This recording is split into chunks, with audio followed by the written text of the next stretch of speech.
Congressional leaders return to the White House at 3:45 Eastern for another meeting with President Obama on deficit reduction. We'll bring you reaction to that White House meeting on the C-SPAN networks. Meanwhile, live coverage of the Senate here on C-SPAN 2.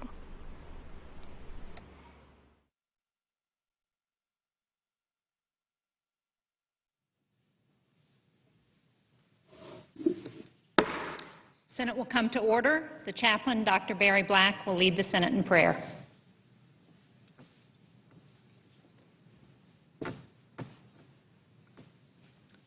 Let us pray. Ever-present and ever-gracious God, touch the hearts of our lawmakers today with the warmth of your love and the blessing of your wisdom.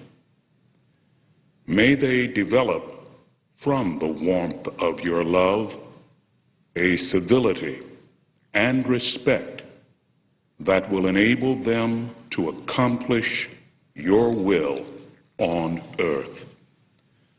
Empower them to use the blessing of your wisdom to build a better nation and world. Enlarge their powers with your strength by infusing their lives with the qualities of character which are needed in these challenging days.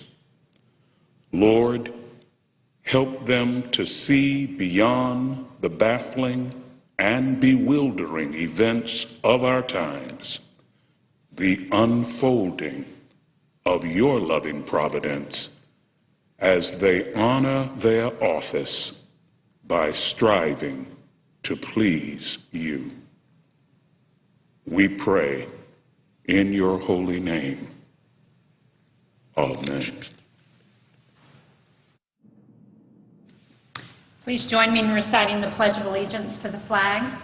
I pledge allegiance to the flag of the United States of America and to the republic for which it stands, one nation, under God, indivisible, with liberty and justice for all.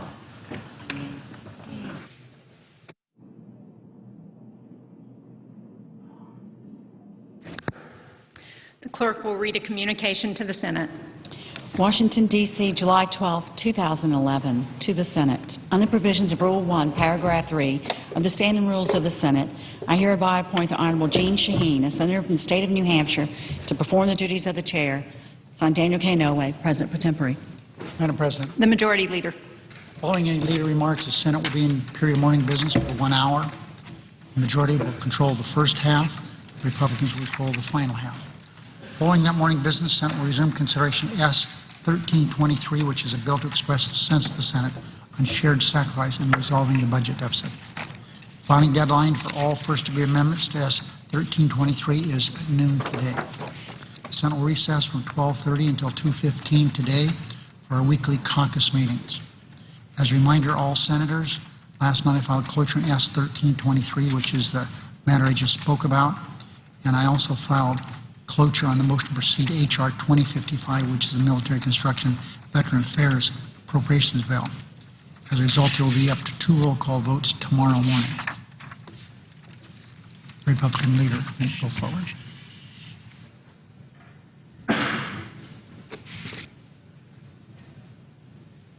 Madam President. The Republican Leader.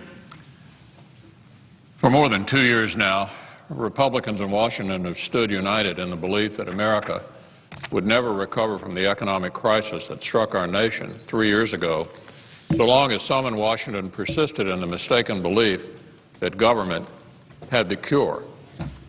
For most clear-eyed observers, that view has found its clearest vindication in the daily drumbeat of news about lost jobs, shuttered businesses, slumping home values, and in stories that each of us hears from our constituents about the economic hardships they continue to face.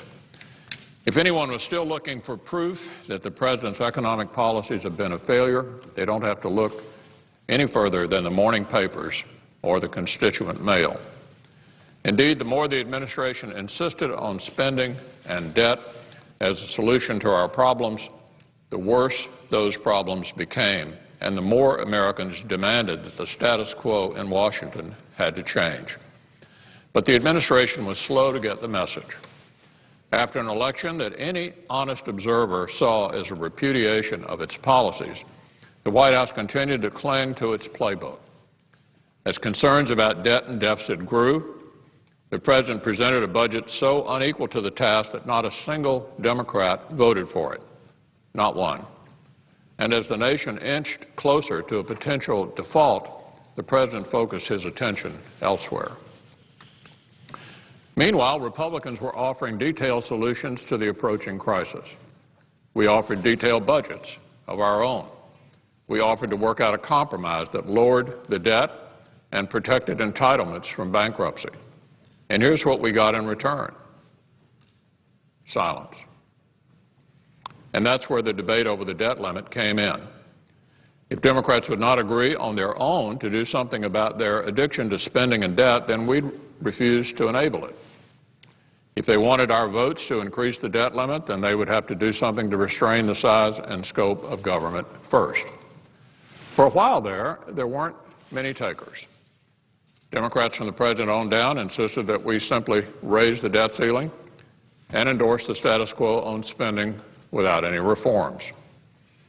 Now, that changed a couple of months ago when the President agreed to delegate bipartisan debt reduction talks to the Vice President. Then a couple of weeks ago, the President broke his own silence on the debt ceiling and got personally involved himself. Incredibly, for those of us who had been calling for action on this issue day in and day out for about 2 years, the President tried to put the burden on us. With the nation edging closer to the debt limit deadline, the President retreated behind poll-tested rhetoric of class warfare. At a moment when we needed leadership the most, we got it the least. The financial security of the nation was being gambled on the President's wager that he could convince people our problems would be solved if we'd all agreed to take it out on the guy in the fancy house down the street. In my view, that was the saddest commentary on the status of leadership at the White House. And I'm proud of the fact that Republicans refused to play along. We stood our ground. We know that what Americans need right now is for the government to make job creation easier, not harder. And we said so. At a time when 14 million Americans are looking for work, we refused to support a tax hike. We supported jobs and economic growth instead. When Democrats saw that we wouldn't budge, they proposed one last offer to craft a deal. They asked us to join them in another Washington effort to pull the wool over the eyes of the American people. They offered us the opportunity to participate in the kind of deliberate deception of the Republic that has given public service such a bad name in recent years. We all saw how it worked. The administration carefully leaked to the media without any details the idea that it was willing to go along with trillions of dollars in spending cuts. The lack of detail concealed the fact that the savings they were supposedly willing to support was at best smoke and mirrors. The hope here was that the budget gimmicks and deferred decision-making they actually supported would have the appearance of serious belt-tightening. But the practical effect would have been, at most, about a couple of $1 billion in cuts up front, with empty promises of more to follow. Now, we've seen this kind of thing before. It's just the kind of sleight-of-hand governing that's put our nation more than $14 trillion in debt. And I will not associate myself with it, and I refuse to join in an effort to fool the American people. Republicans have told the President we're not interested in business as usual in Washington, and we actually mean it. We will not be party to something that claims to save trillions, but leaves it to future generations to pick up the tab, and to future Congresses to reverse it with a simple vote. We will not pretend that a bad deal is a good one, which brings me to a larger point. The suggestion has been made that this debate was hinged on the question of whether or not the two parties could find a solution to our economic problems without raising taxes. Wrong. We could have done that without breaking a sweat.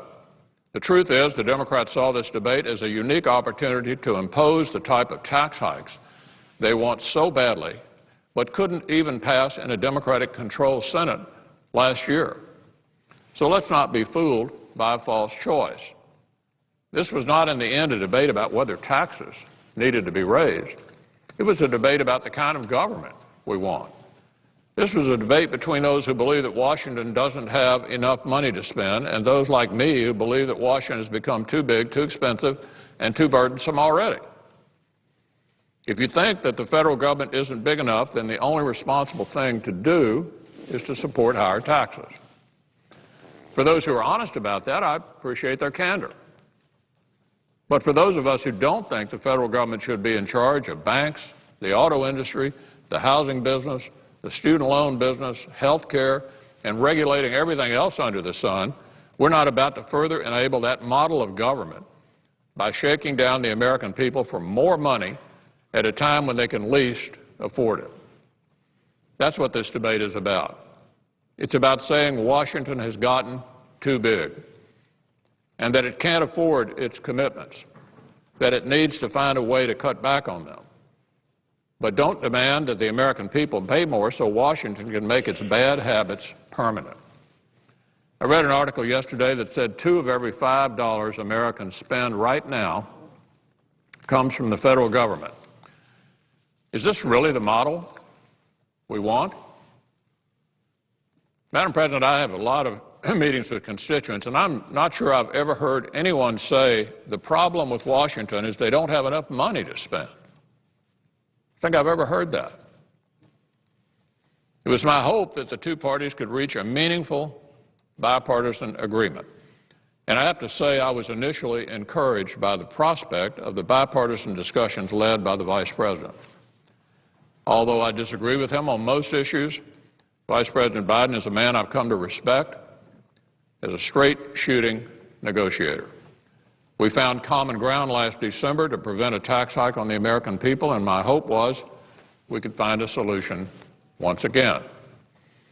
Sadly, these discussions started with a shared goal of reducing the debt, but quickly regressed to a public sideshow in which the price of admission became an insistence that we raise taxes on job creators and on millions of American families who don't have yachts or corporate jets.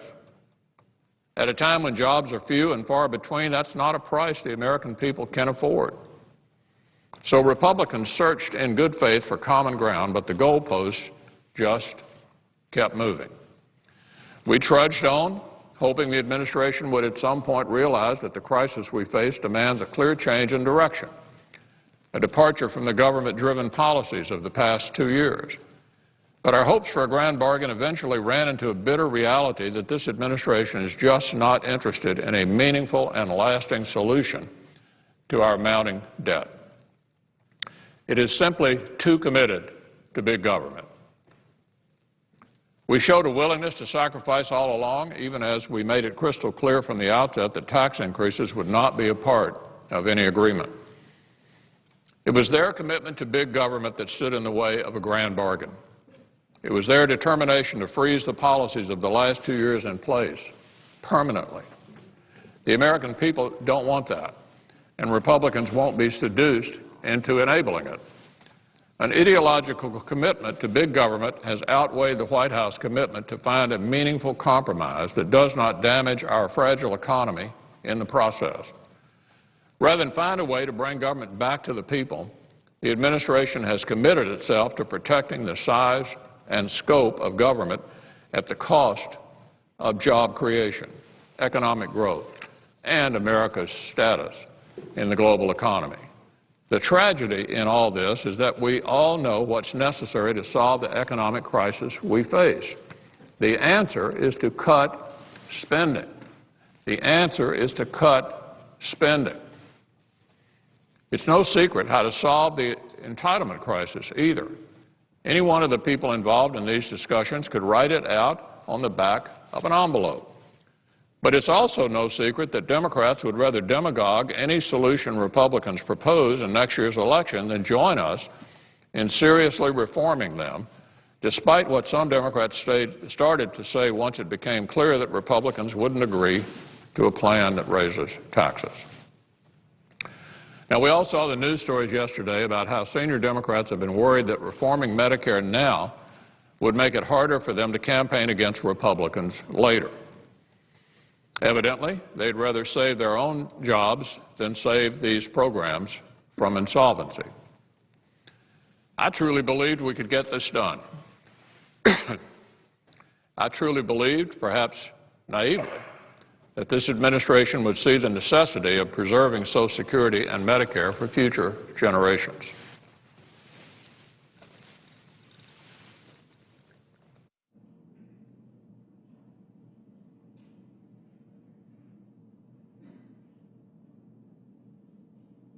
In the end, it appears that the perceived electoral success of demagoguing a solution proved its undoing.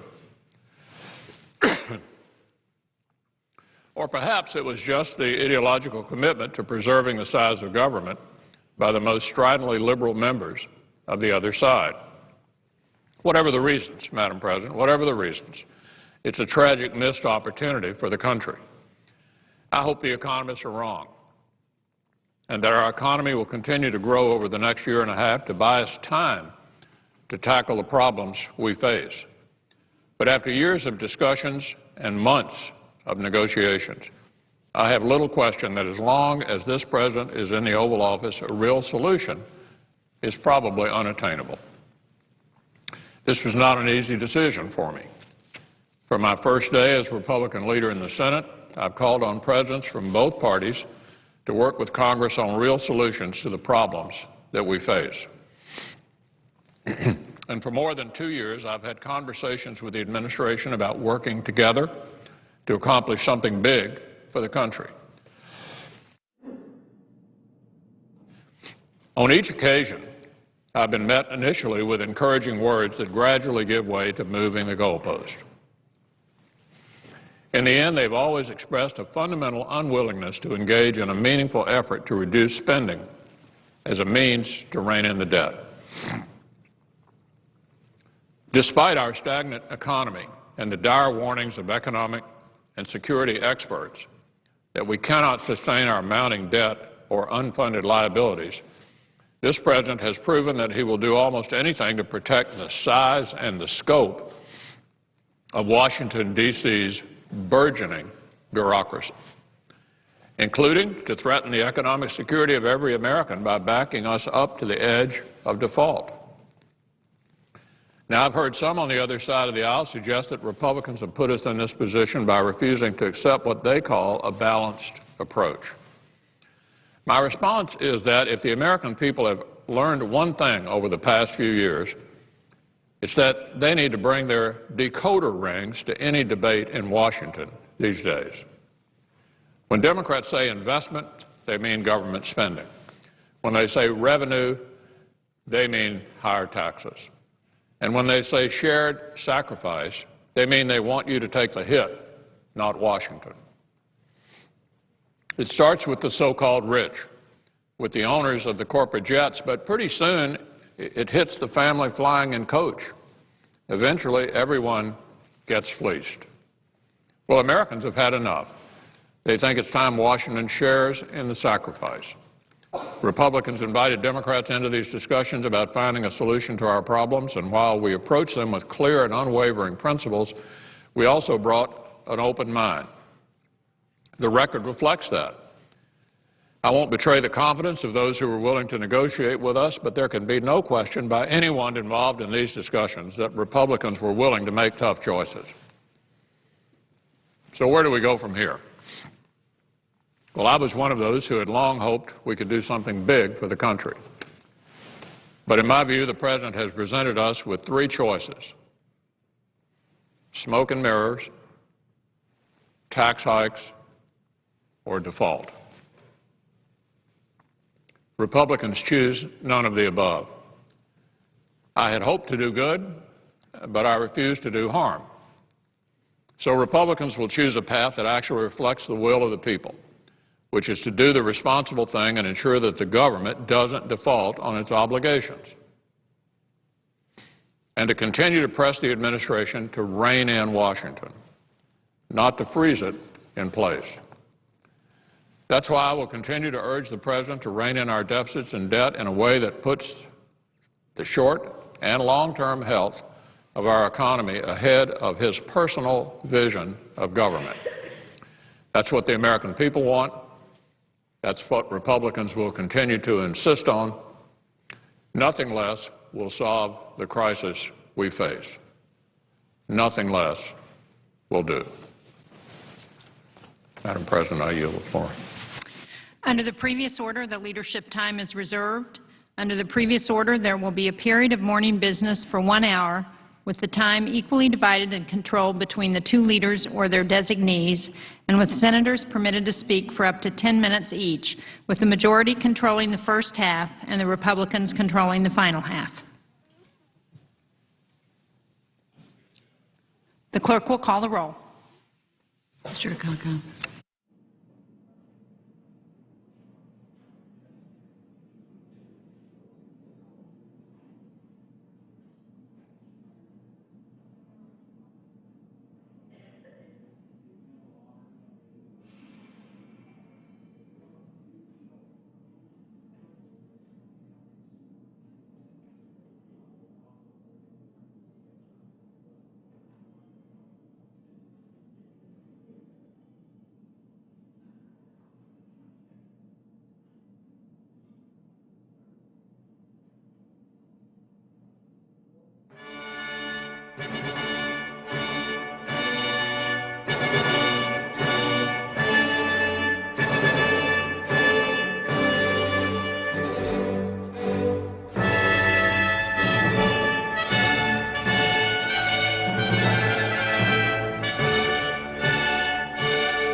Senator from New Mexico.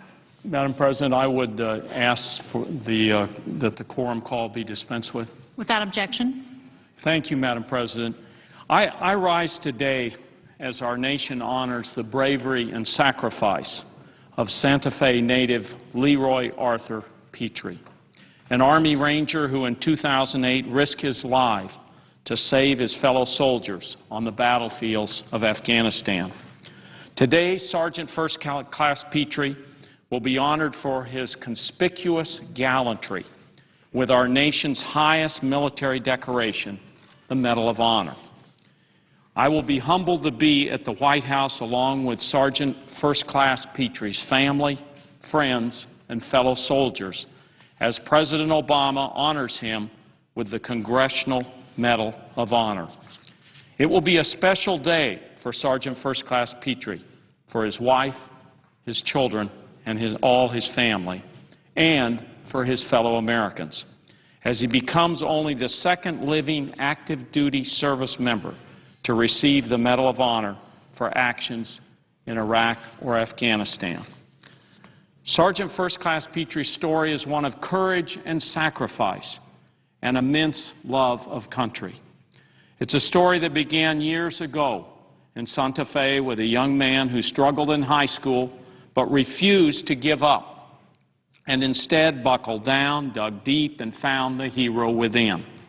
A hero to the men he saved on that fateful day in Afghanistan, and a hero to all Americans who owe their freedoms to our brave men and women in uniform. It's the story that day in May of 2008 that I'd like to tell you about today. Sergeant First Class Petrie was a member of the 75th Ranger Regiment when he and his fellow Rangers were deployed to capture a high-value target in Afghanistan. During their raid, they were engaged in a firefight with the enemy when several in their regiment were pinned down by grenades. Petrie had already been wounded by bullet fire, shot through both legs by a hidden enemy. But Petrie didn't allow his wounds to stop him as the battle raged on. Pinned inside a courtyard with a fellow Ranger, he continued the fight, calling in support and creating a brief pause in enemy fire by throwing a grenade their way. One enemy grenade exploded within 10 yards of Petrie and a group of Rangers. The explosion knocked the Rangers down and wounded 2 members of the team. Soon after the first grenade exploded, the insurgents threw a second. This time the grenade landed near two of Petrie's comrades, with no thought to his personal safety. Ranger Petrie grabbed the grenade and attempted to toss it away. The grenade exploded as he tossed it, taking Petrie's hand with it, but saving the lives of those near him. Now, losing a hand would have been enough to break most people, but not Sergeant First Class Petrie. Instead, he calmly inspected his wound, stemmed the flow of blood with a tourniquet, and continued the fight, helping to pin down the insurgents until they could be killed. It was this immense act of bravery that saved the lives of his brothers in arms. In fact, one of his fellow Rangers, Sergeant Daniel Higgins, wrote in a statement about that day, quote, "If not for Staff Sergeant Petrie's actions, we would have been seriously wounded or killed." On that fateful day in 2008, then Staff Sergeant Petrie was no stranger to service to this country. He was on his 8th deployment. Let me repeat that. 8th deployment in support of U.S. operations overseas. His 6th in Afghanistan, and after 2 tours in Iraq. Sergeant First Class Petrie's life of heroic service was based on humble beginnings. A 1998 story in the Santa Fe, New Mexico newspaper featured a then 18-year-old Petrie. The young man was a senior at St. Catherine Indian School, the institution's final graduating class. He was also a recipient of the Bootstrap Award, which honored area high school seniors who had committed to improving themselves and their community. Here's what the teacher who nominated him wrote. Quote, "With a record of fights, suspensions, and ditching school, Petrie realized that he was on a path that led nowhere. He tried harder in school and appreciated how it felt to make his parents proud. From a path to nowhere to a path to history as a national hero, Sergeant First Class Petrie is an inspiration for all young people who are struggling to find their place in the world. To young people who may be considering giving up and taking a more destructive path, he is a model. 3 years after his heroic actions on the battlefield, Sergeant First Class Petrie continues to give back to his country and his fellow soldiers.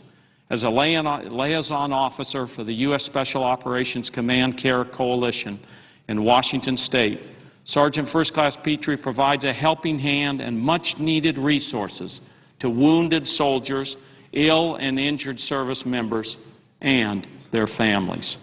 Here's what Leroy's father, Larry Petrie, said of his son in a recent interview with a local New Mexico television station. Quote, "He's really overwhelmed by this.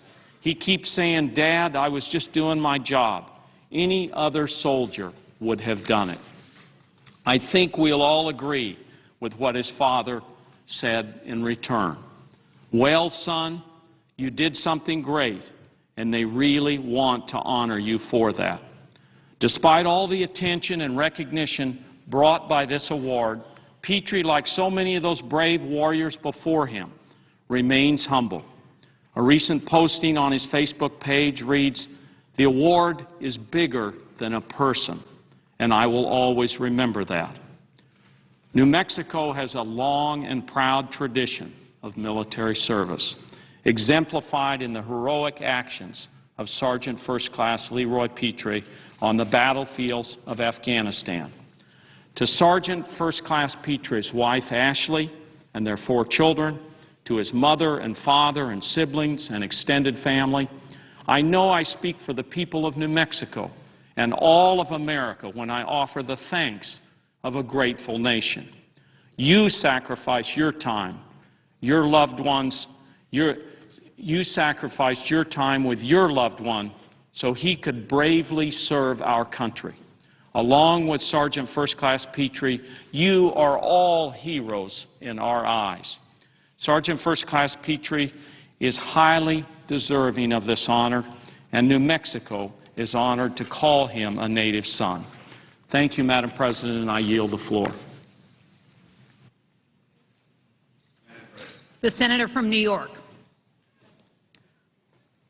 Let me thank the gentleman from New Mexico, the senator from New Mexico, for his heartfelt remarks. I know how much he cares about his constituents and our country, and we too, at the opposite end of the country, thank our soldiers for their sacrifice, and then our families for those who make the highest sacrifice to our nation.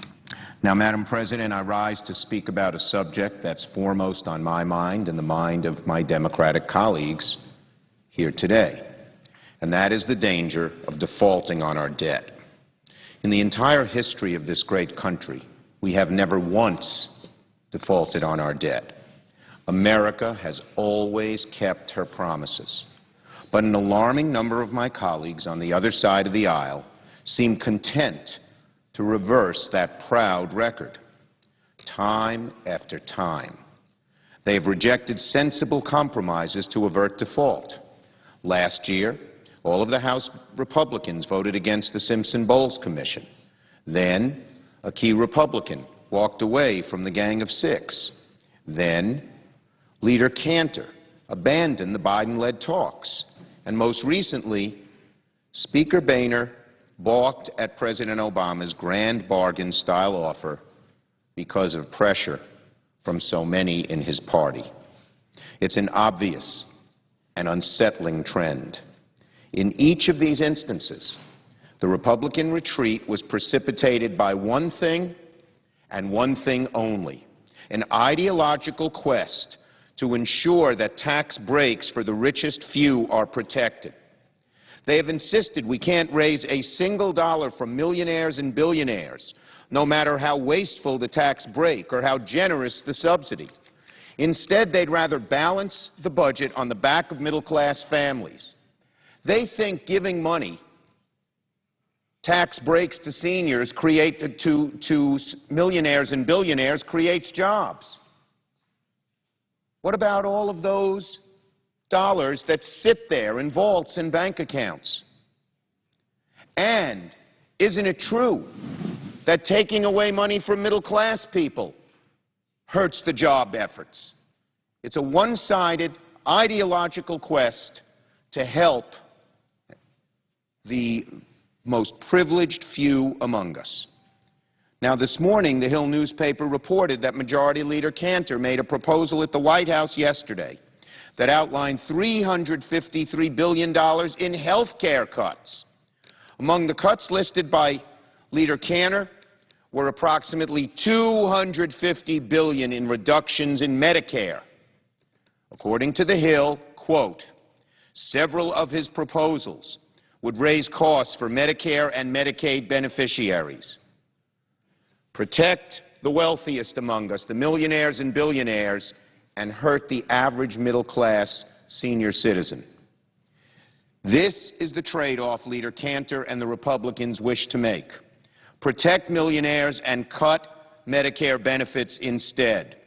This approach is not balanced, it's not fair, it's not moral, and it will not be accepted. The proposal by Leader Cantor is very troubling, but we can't ignore it because, according to press reports this morning, Leader Cantor is now the leader of these negotiations for the Republicans. It was reported he did the plurality, if not the majority, of talking on the Republican side at the meeting yesterday.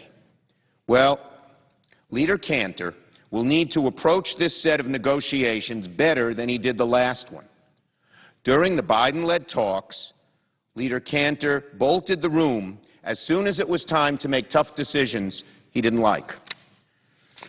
Let me read the front page of the Washington Post this morning. Cantor, this is the Washington Post story, not my words. Cantor thinks the way to win this haggling session, one of Washington's most important in years, is by walking out of it.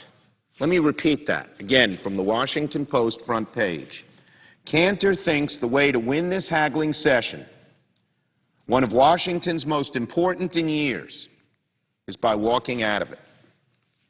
Leader Cantor cannot repeat that maneuver again this time. We are too close to the debt limit deadline, and there is no margin for error. Madam President, this is crunch time. The clock is ticking. If we don't reach an agreement in the next few weeks, we risk roiling the financial markets, and our nation's fragile economy will suffer a serious setback. Middle-class families will see their mortgage rates and credit card rates go up. Even a technical default, the failure to pay interest on our debt for just a few days, will in all likelihood cause GDP to contract and jobs to be lost. It doesn't just affect the government. It's not just something far away. It affects every family who has a mortgage, a variable rate mortgage, or credit card debt. That's why it's time for my GOP colleagues to jettison their ideological blinders and get down to pragmatic problem solving that will allow us to avoid default in its aftermath. We've had debt ceiling renewals on our desks for decades, and no one has ever played brinksmanship like this. No one has ever said our nation will not live up to its obligations, this great nation, which always has, from the days of the Founding Fathers and Alexander Hamilton. On this side of the aisle, we're working in good faith to reach a deal. Over the past few months, we have worked diligently to identify more than $1 trillion, that's $1 trillion with a T, dollars in spending cuts, many of which are just as painful to our caucus as taking away tax breaks to millionaires are to the caucus on the other side. It can't be just one way. We have put these difficult cuts on the table because on this side of the aisle we recognize that our deficit is unprecedented and that bold, comprehensive action needs to be taken in. And let me say this, an agreement, a budget agreement, cannot be considered bold or comprehensive unless it asks millionaires, billionaires, and wealthy corporations to contribute to deficit reduction. They don't have to do the whole thing, but they've got to do their share. That's why we want to repeal tax breaks that serve no purpose whatsoever other than to bloat our budget deficit. We want to make sure that at this time of fiscal restraint, there's shared sacrifice. Now, let's face it, Madam President, middle-class Americans and working-class Americans depend on government programs the way the wealthy do not. If you're a millionaire or a billionaire, you don't need Pell Grants to send your kid to college. You don't need to go to a community health clinic to have your teeth examined when they ache. You don't need the high cost of prescription drugs to be a barrier. You don't have the high cost of prescription drugs to be a barrier to you, and you don't need help to pay them. If we're going to scale back vital spending programs, which go right to the core of middle-class, hard-working American families, we must also scale back special interest tax breaks that benefit only the wealthiest few, like tax breaks for yachters and corporate jet owners. Now, I want to make something clear. I have nothing against those who made a lot of money. I think that's great. I think that's America. I know lots of people like that. Most of the ones I know say, yes, I should pay my fair share. But somehow there's a small group who seem to feel that they shouldn't pay almost any taxes. And those people are running the show on the other side of the aisle. If we're going to bequeath the American dream to future generations, if we're going to ensure that the American dream continues to burn brightly in the American breast, then we need to institute some shared sacrifice. And you know, Madam President, in normal times, this would be a consensus, middle-of-the-road position. It's a position Ronald Reagan took. It's a position George H.W. Bush took. As David Brooks and other common-sense Republicans have noted, Republican presidents and leaders have long supported coupling increased revenue with spending cuts to reduce deficits. But today's GOP has unfortunately and sadly been dragged so far to the right by its ideological fringe that they now reject this balanced approach out of hand. They would sooner end Medicare as we know it than ask millionaires and billionaires to pay a little more in taxes. That's the nub of it. They would sooner end Medicare as we know it than ask millionaires and billionaires to pay a little more in taxes. How many Americans agree with that? And certainly our political system, for all its faults, at the end of the day, there's truth at the bottom of it. And this position will not help my colleagues on the other side of the aisle. When either party moves too far to the extreme, Republicans too far to the right, Democrats too far to the left, they ultimately lose. That's what's happening to the grand old party in this chamber. More than 40 Republicans, unfortunately, 40 in the House, have vowed to vote against any increase in debt limit, no matter how much deficit reduction accompanies it. I am not aware of a single Democrat who's drawn such a draconian, dangerous line in the sand. Remember, I say to those 40, it's not future spending you're voting against. You're voting against paying your bills, paying your debt.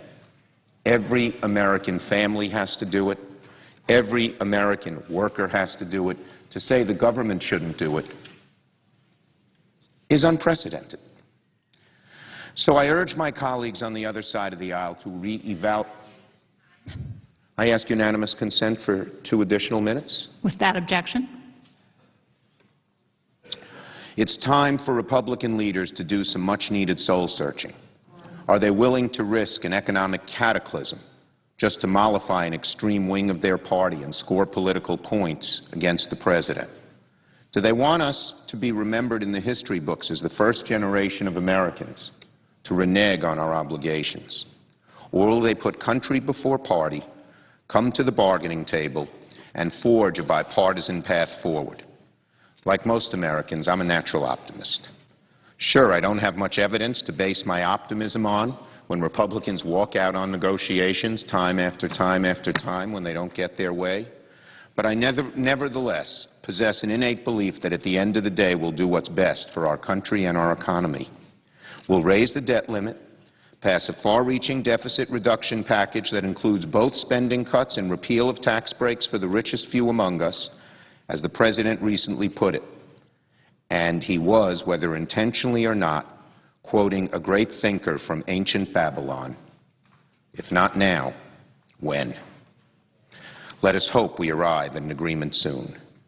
Time, Madam President, unfortunately, is not on our side.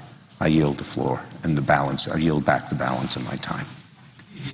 Madam President. The Senator from Minnesota. Madam President, I want to thank the Senator from New York for his important remarks. I'm here today to talk about the recent compromise bipartisan compromise that we reached on biofuels. I have come to the Senate floor a number of times to talk about this country's biofuels policy. And in the last month, I have worked on a bipartisan basis with Senator Feinstein of California and Senator Thune of South Dakota to develop a compromise agreement that represents a good faith effort to improve energy policy under very difficult economic times. At a time of bitter budget debates and entrenched positions, we worked together to find common ground, and we took a step in the right direction, and that is a step of reducing the debt immediately by $1.3 billion of the $2 billion remaining on a subsidy. May I add, this was a subsidy that this Congress voted for just in January of this year. So the biofuels industry understands that this subsidy was going to end at the end of this year, but they didn't just let it whittle away toward the end of the year knowing that there was waning support for it. They actually came to the table and said, let's see if we can do something smart here that's good for energy policy and good for this country's fiscal position.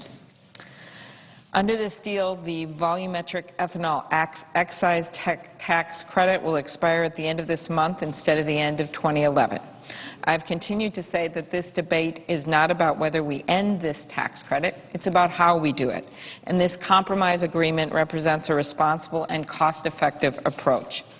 First, the compromise dedicates $1.3 billion, or two-thirds of the remaining ethanol subsidy, to savings toward the deficit. It actually just goes right into the coffers of the government to reduce the debt. At a time when our country is struggling with increasing debt and partisan bickering, the compromise represents a step forward.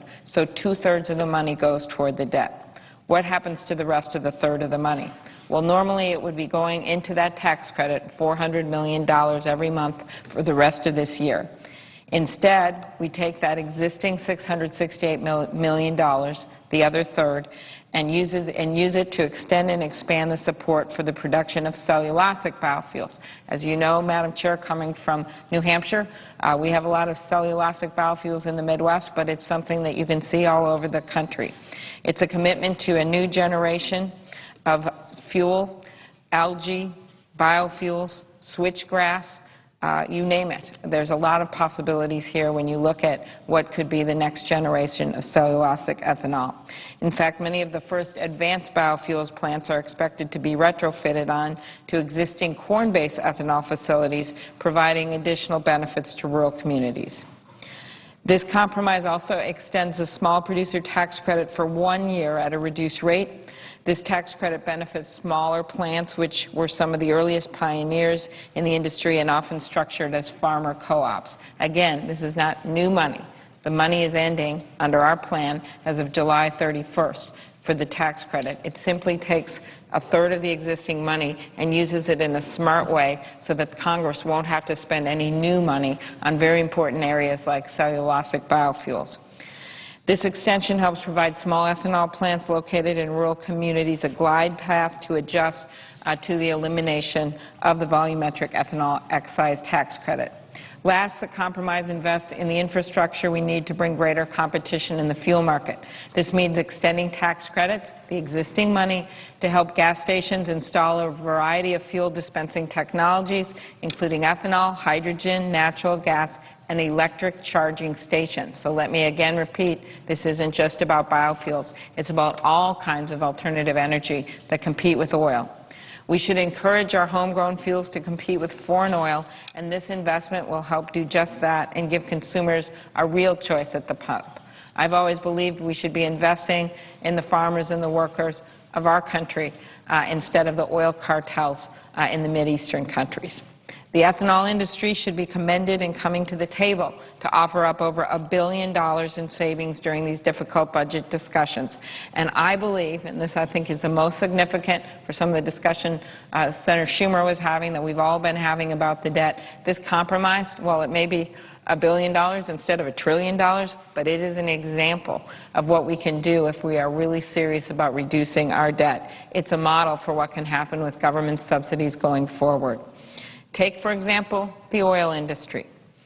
Traditional ethanol is a maturing market, providing only about 10% of Americans' fuel supply. 10% of the fuel supply. We're now at the point where we're actually making more biofuels than we import oil from Saudi Arabia. That's pretty significant.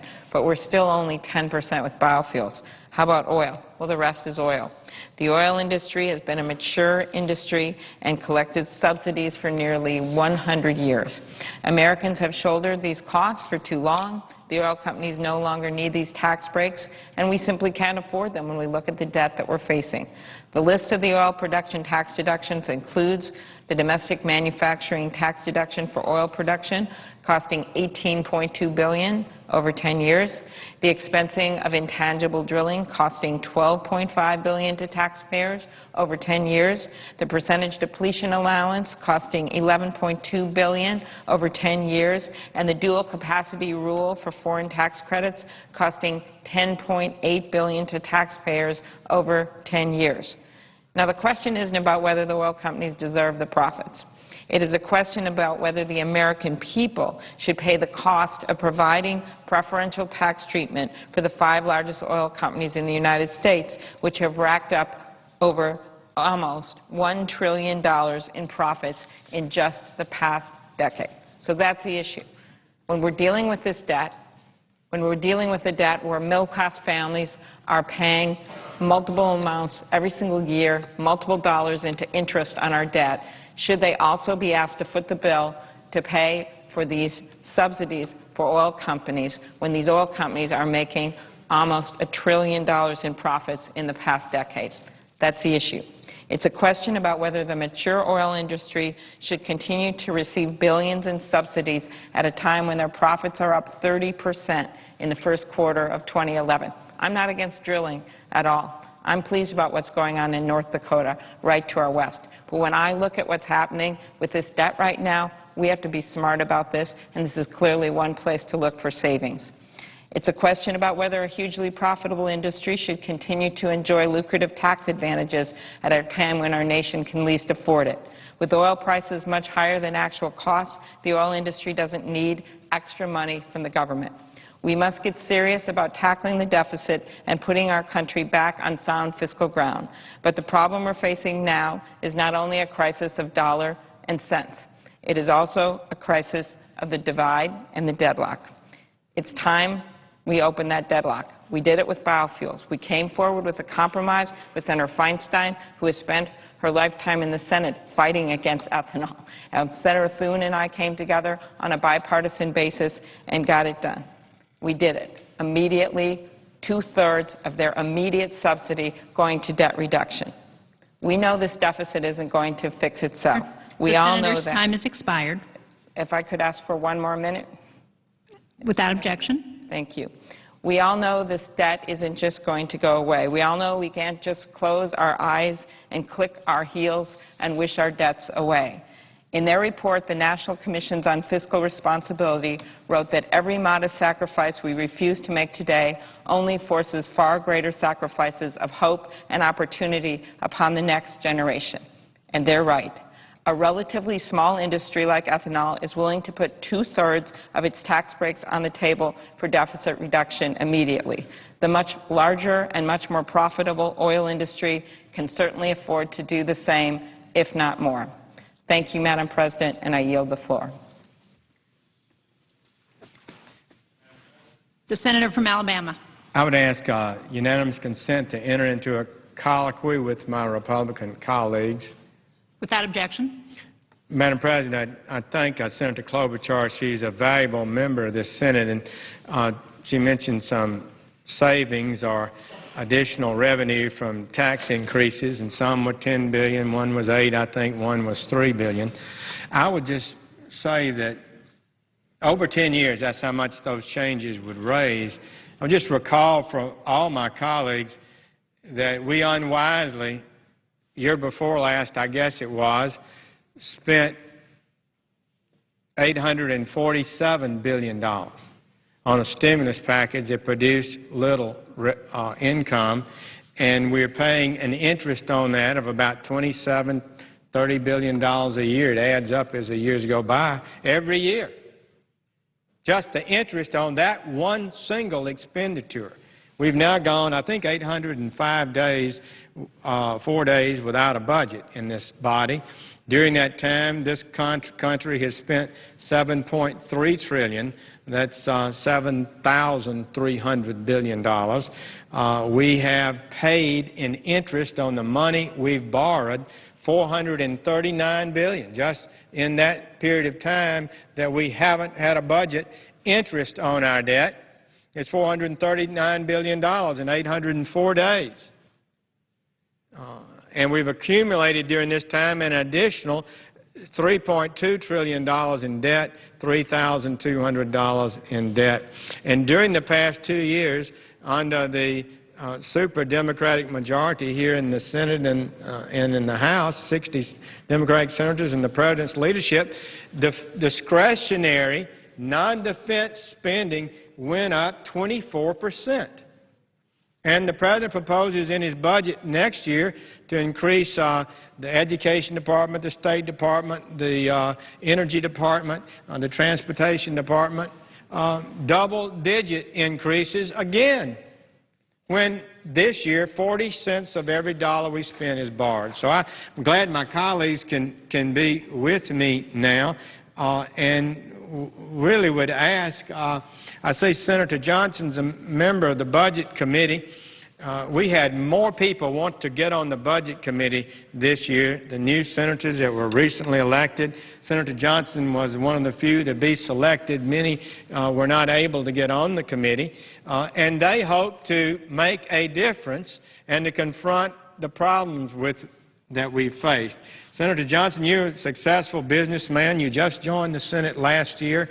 How have you felt to date about the process? Well, Senator Sessions, appreciate the kind words. My background is in accounting, and I have been in business for 34 years, and I've produced budgets for people on time. I've had people produce budgets for me on time. And I look at the processes, or the lack of a process here, as absurd. And if you think about it, I've certainly produced budgets for smaller businesses. Let's say a $10 million company would go through an awful lot of detail to drop a budget. If you talk about a little bit larger business, maybe a $1 billion a year business, I mean, there'd be a lot of people involved, a lot of detail, and all that information filters up to the top. But then you come here to Washington, and you see business as usual here, and I just want to make sure the American people understand how absurd this process is. The fact that we haven't passed a budget in the Senate in over 2 years, and now we have the president. At least he's finally got engaged last week. And they're meeting behind closed doors. And is it really true that they're going to produce a budget over the course of a couple meetings? A budget for the federal government that would be $3.7 trillion, $3,700 billion worth, and they're going to do this behind closed doors, just a couple people. I mean, that is an absurd process. The fact of the matter is, I am glad the president finally acknowledged that Medicare is unsustainable. That's a sad fact. I wish it weren't so. But the first step, of course, in any process of being healed is to acknowledge you have a problem. So I'm glad the president finally acknowledged that Medicare is unsustainable. But if he was really serious about structural reform, if he was really coming to the table in good faith, Senator Sessions, he would have come to the table 6 months ago. He would have been sitting down in good faith with Republican senators, Republican members of Congress who understand how urgent the problem is, who want to work with this president, who want to work with anyone who is willing to seriously address the fact that we're bankrupting this nation. So again, I find this process absurd, and I'm just asking the American people to please think about what's happening here. Rather than an orderly process, rather than a process in the light of day, we're doing it behind closed doors, and there's going to be something dropped, I'm afraid, in our laps with no time to review it. Another one of these bills that nobody can have time to read, and that is what the financial fate of America rests on? I don't think so. It should not be that way. I wonder if my friend would yield on the matter of the process. Of course, the process is important, and it's designed for the President and the Congress to work together to solve these problems. I think the process may be broken, which I think points up why we really, bottom line, need a constitutional amendment to require the President to submit a balanced budget and to require this Congress to enact a balanced budget. The President submitted a budget to us. Deficits, as far as the eye could see. The budget, we brought it to a vote under sort of an interesting procedure here. It didn't get one single vote. Not one Republican, not one Democrat would vote for President Obama's budget. We hear rumblings that the chairman of the Senate, the Democratic chairman of the Senate Budget Committee, may be actually about to bring a budget forward. It's been 800 days. We passed the 800-day mark last week. The budget chairman and the budget committee and the process has failed to work to actually bring a budget out to the floor, back from out from behind closed doors, as my friend from Wisconsin had said, and let us vote on all of these procedures. So I would simply say the President's budget was a non-starter. I think if the Senate Democratic version ever were to be devised and brought to the fore, it would be a non-starter, which is why we haven't seen such a proposal in 800 days. Bottom line, Republicans are united on this side in tax increases on our economy at a time when we are at 9.2% unemployment. And we're united, all 47 of us, in saying we need the basic change in the process in this country of enacting a balanced budget amendment, sending that amendment out to the states for ratification. That would be the type of process reform that I think the American people agree that we need. Madam President, I ask my